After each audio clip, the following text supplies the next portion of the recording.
Imagine growing up with your parents and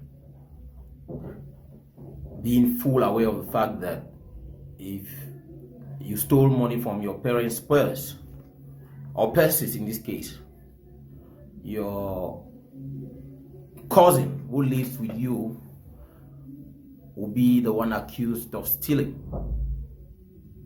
Why would you stop?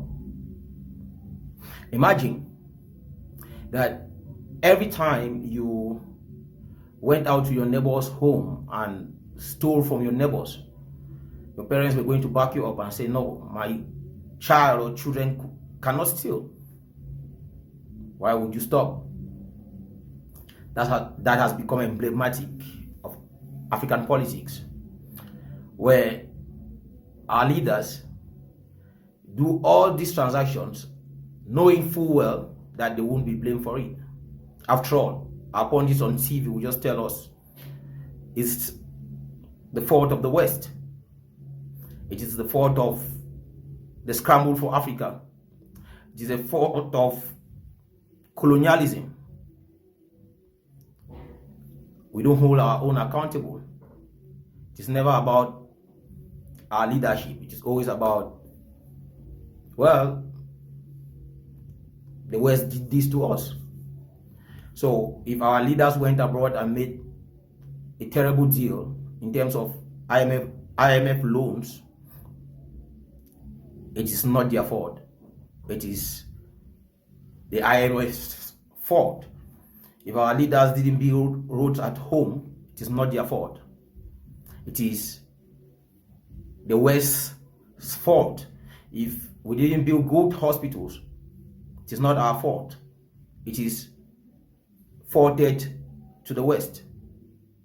Come on, guys. We've been independent for 6 decades, and everything is the fault of the West except ourselves. And as much as we continue blaming Westerners, then we don't have to hold our own accountable. And our leaders have no incentive to change, because after all, our pundits have told us to point to the West, not to our leaders. So at this point, why do we have government? We shouldn't have governments. We should just have the West run our countries. Let's just elect leaders from the West to run our countries, since we can't hold our own responsible and we can't hold them responsible. Then there's no point. Going forward, we need to come back home and hold our own accountable and stop talking about the West. If our leaders are not responsible or accountable to their people, then there's no point having elections and voting for them. Going forward, we must look inward and find solutions inwardly